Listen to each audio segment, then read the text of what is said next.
হযরত জিয়াদ রাদিয়াল্লাহু তাআলা আনহু বলেন যে একবার আমরা আল্লাহর নবীর সামনে উপস্থিত ছিলাম। এমন অবস্থায় আল্লাহর নবীর সামনে একটা বিষয় আলোচনা করা হলো। আল্লাহর নবীর সামনে আমরা উপস্থিত ছিলাম, এমন অবস্থায় আল্লাহর নবীর সামনে একটা বিষয় নিয়ে আলোচনা উঠল।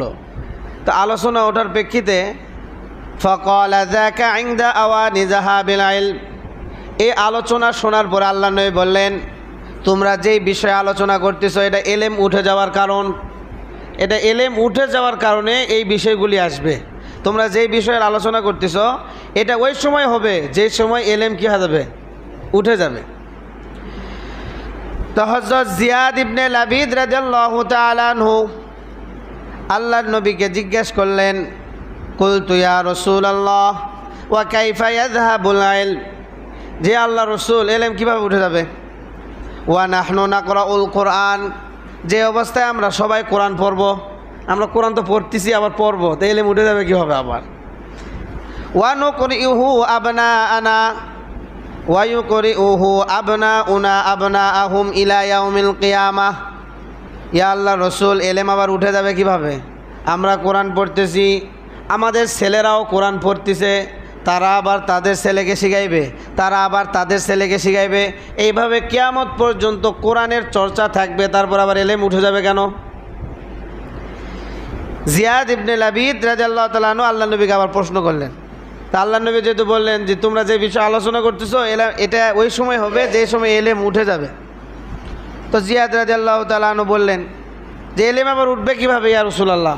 আমরা তো নিজেরাই কোরআন চর্চা করতেছি, আবার আমাদের ছেলেদেরকে কোরআন চর্চা শিখাইতেছি, কোরআন শিখাইতেছি, আবার তারা তাদের ছেলেকে শিখাবে, আবার তারা তাদের ছেলেকে শিখাবে, এভাবে তো কিয়ামত পর্যন্ত তো শিক্ষা থাকবেই, তারপর আবার এলেম উঠে যাবে কেন?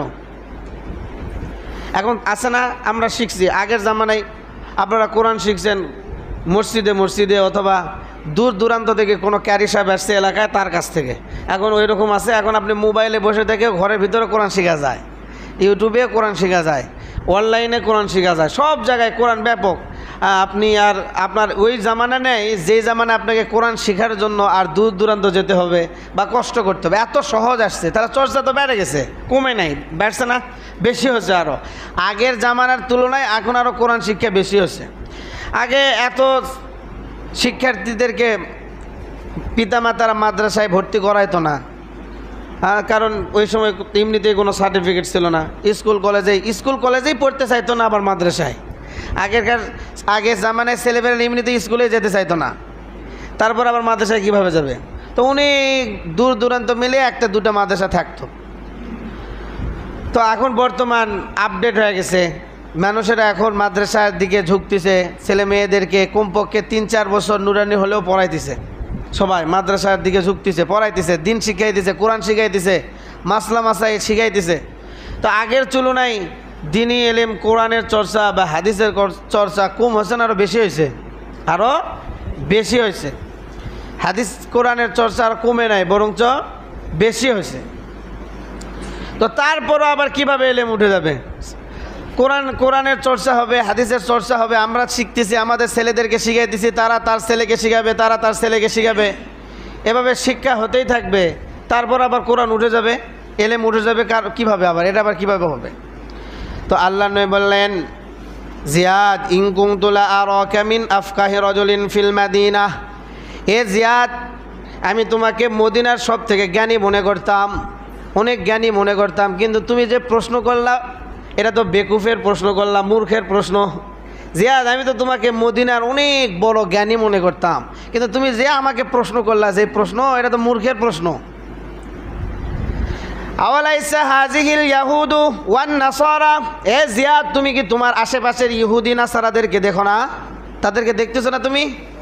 ইয়াকরাউনাত তাওরাত ওয়াল ইনজিল, তারা তাওরাতও জানে, ইনজিলও জানে, তাওরাতও পড়ে, ইনজিলও পড়ে, দেখতেছো না? ইহুদি নাসারারা তোমার আশপাশে আছে, তারা তাওরাতও পড়ে, ইনজিলও পড়ে, সেটার চর্চা করে, সেটার বয়ানও করে। লা ইয়ামালুনা বিশাইইম মিম্মা ফীহিমা, কিন্তু জিয়াদ ইহুদি নাসারারা তাওরাত আর ইনজিল পড়ে ঠিকই, কিন্তু এটার ভিতরে যেটা আছে সেটার উপর আমল করে না। তুমি কি দেখো না তোমার আশপাশে ইহুদি নাসারারা ঘোরে, তারা তাওরাতও পড়ে, ইনজিলও পড়ে, সবই পড়ে, কিন্তু পার্থক্য কি?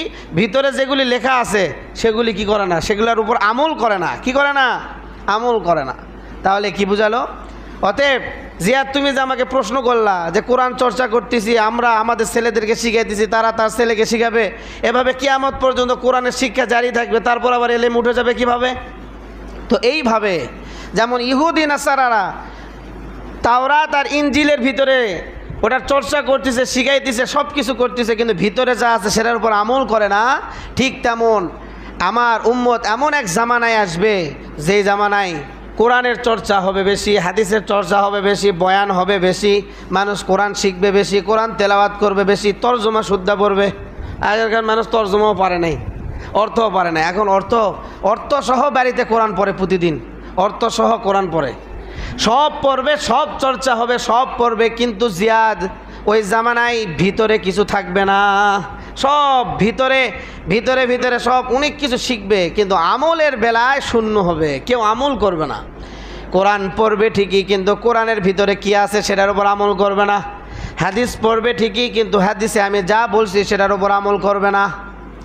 তো কোরআনের চর্চা হবে বেশি, আলেম হবে বেশি, মুফতি হবে বেশি, মুহাদ্দিস হবে বেশি, জ্ঞানী হবে বেশি, ডক্টর হবে বেশি, পণ্ডিত হবে বেশি, ওয়াজ হবে বেশি, ওয়াজ শুনবে বেশি মানুষ, সব কিছু বেশি হবে, কিন্তু এক ওয়াজ প্রতি বছর শুনবে মানুষ, কিন্তু শতকরা একজন ওটার উপর আমল করবে না। কোরআনের ভিতর যেটা আছে সেটা পড়বে ঠিকই, ওটার বয়ান করবে, বয়ান শুনে কান্নাও করবে, চোখ দিয়ে পানিও আসবে, আফসোসও করবে, কিন্তু ওটার উপর আমল করবে না। তো এইভাবে এলেম উঠে যাবে, কোরআন চর্চা থাকবে, হাদিস চর্চা থাকবে, বয়ান হবে, সব কিছু হবে, কিন্তু মানুষ সেটার উপর কি করবে না? আমল করবে না। তো এইভাবে এলেম উঠে যাবে। তখন জিয়াদ বুঝলো যে হ্যাঁ, তাহলে এইভাবেই এলেম উঠে যাবে। তো আমরা সেই জামানায় আসছি, সেই জামানাতে এমন জামানায় আমরা আসছি যেই জামানায় মাদ্রাসার অভাব নেই, স্কুলের অভাব নেই, ভার্সিটির অভাব নেই, আপনার শিক্ষিতর অভাব নেই, ওয়াজ মাহফিল প্রতি গ্রামে গ্রামে, মানুষ আবার প্রতিযোগিতা করেও এখন ওয়াজ মাহফিল করতেছে, ইউটিউব ভরা বক্তব্য, লেকচার দিন সম্পর্কে, কোনো জায়গায় কোনো কমতি নাই, শুধু কমতি এক জায়গায়, সেটা কি? আমলের কমতি। আমরা কেউ মানি না, আমরা কেউ আমল করতে চাই না। ওই যেই মানুষ 50,000 টাকা দিয়ে মাহফিলের সভাপতি হয়েছে, সে মাহফিলের সভাপতি হওয়ার পরেও বয়ান শুনতেছে সুদ খাওয়া হারাম, কিন্তু পরের দিন সে ঠিকই আবার সুদ খাচ্ছে, অথচ সে নিজেই কিন্তু এই বছর 50,000 টাকা খরচ করে কি দিছে? মাহফিল করছে, নিজের উদ্যোগে মাহফিল করার পরেও পরের দিন আবার মাহফিল শোনার পরেও, সভাপতির স্টেজে বসার পরেও পরের দিন আবার কি খায়? সুদ খায়। ওই যে ঘুষ খায় বড় হয়েছে, সে নিজের অর্থায়নে মাদ্রাসা দিছে, মাদ্রাসা দেওয়ার পরে মাদ্রাসার আবার সভাপতিও হয়েছে, কিন্তু সে মাদ্রাসায় বসে থেকে ঘুষ খায়, মাদ্রাসায় বসে থেকে কি খায়? ঘুষ খায়। খায় না? খাচ্ছে। তাহলে এলেম কোন জায়গায় আছে? এলেম শুধু বই আর পুস্তকে থাকবে, মানুষের ভিতরে থাকবে না। এর অর্থ হচ্ছে মানুষ জানবে ঠিকই, কিন্তু কি করবে না? আমল করবে না। মানুষ সব জানবে কিন্তু আমল করবে না।